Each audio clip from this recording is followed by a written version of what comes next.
1967 MGB Roadster. Now there's some pictures here of this car in 1981, and let me tell you, it was just a shell.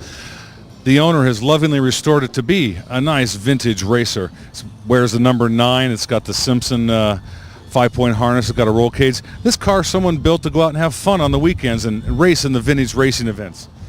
And right next to it is a brand new, one of the new Mini Coopers. It's got the neat glass roof. It's got the pop-up front in here. And this one here looks like it's pretty well modified too. Good-looking little Mini Cooper.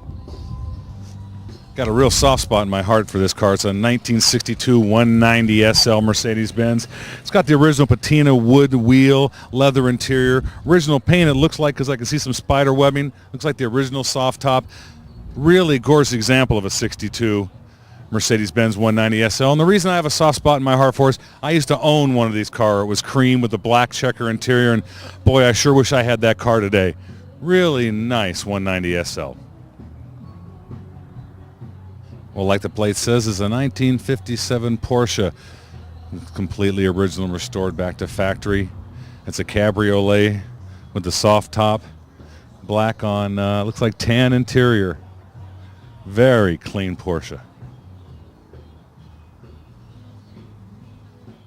Well, we saw Bad News Travels Fast coming into the show, and it's a retired gasser that has been restored to original condition, and the owner brings it out to the car show so people get a real feeling of what original Willys gasser was to see on the strip and to hear the engine roar. It's uncorked. It's got the fat wide slicks. It's got Service Center Speed Shop on Oxnard, one of the sponsors, Perry Auto Fab. It's got a Junior Thompson racing engine underneath the hood. This is really a period correct, extreme example of a gasser. Bad News Travels Fast. Really nice car today here at the 22nd annual Westlake Willys Car Show. I want to call this a signature model. You can see it's been signed by drag racing history from coast to coast. This is Vic's car. Vic, who are some of the signatures you have on your dash? One of the signatures, famous Doug Cook from the race team of Snowwoods and Cook.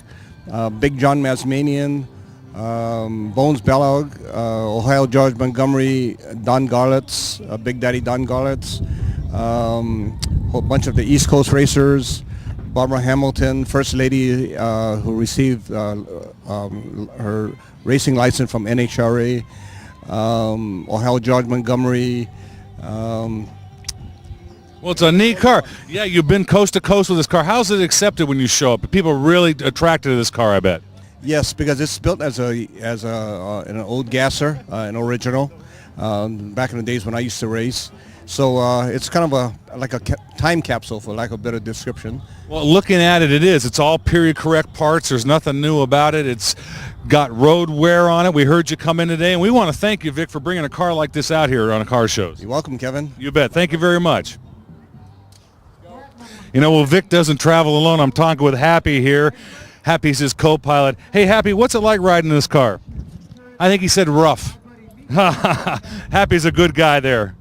Great companion for the car shows.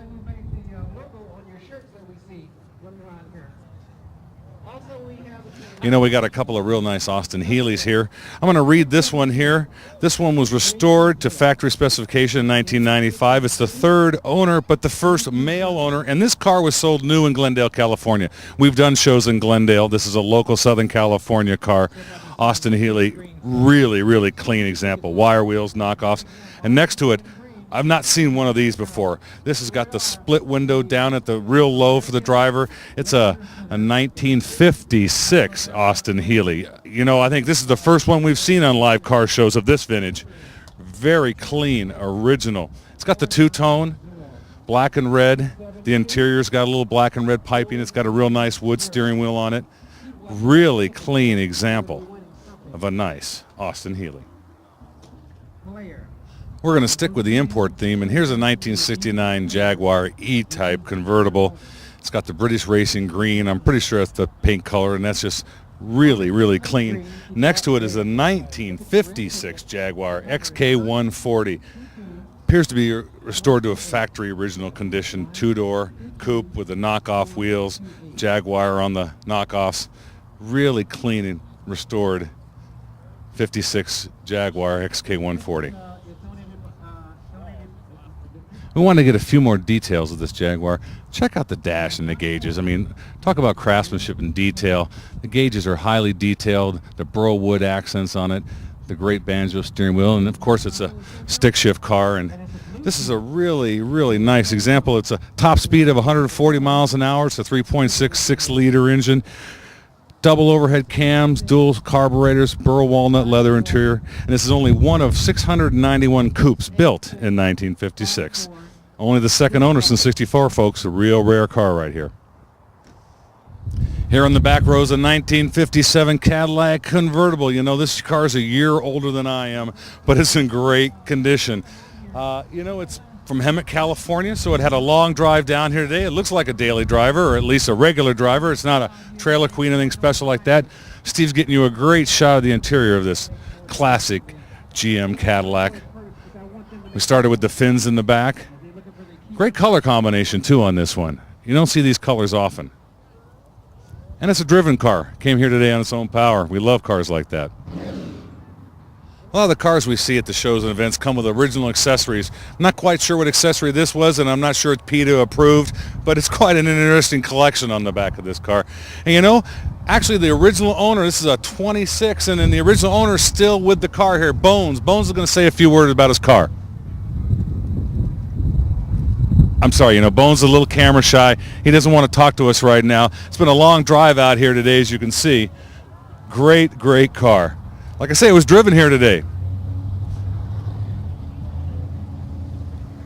It's hard to believe, but, back when this car was new, they had the gas ration sticker during the war, and it's hard to believe that a four-cylinder car could use that much gas to begin with. But I was just talking with the owner. He's a local guy. He drives his car in parades, brings it out to the car shows. He just enjoys keeping it just the way it is, the way he found it. Nice original 26 Ford, and I mean original.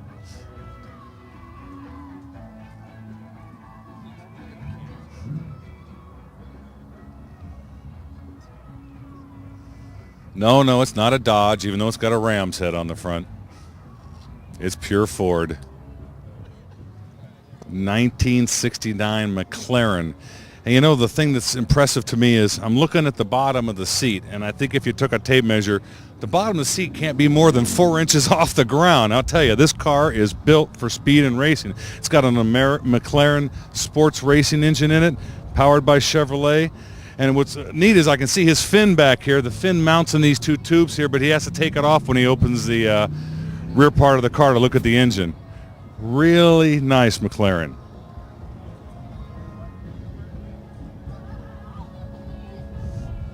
You can barely see any light under this car, let alone air, but Steve's got the camera on the deck. He's going to do a nice shot of the McLaren there. And once again, very nice example of a McLaren. Okay, we're going from the lowest car in the show to the highest car in the show. This here is a 06 Silverado, just lifted to the max. Let me tell you, it's got Fox shocks all around. It's got to be a good 4 feet off the deck. Nice looking 06.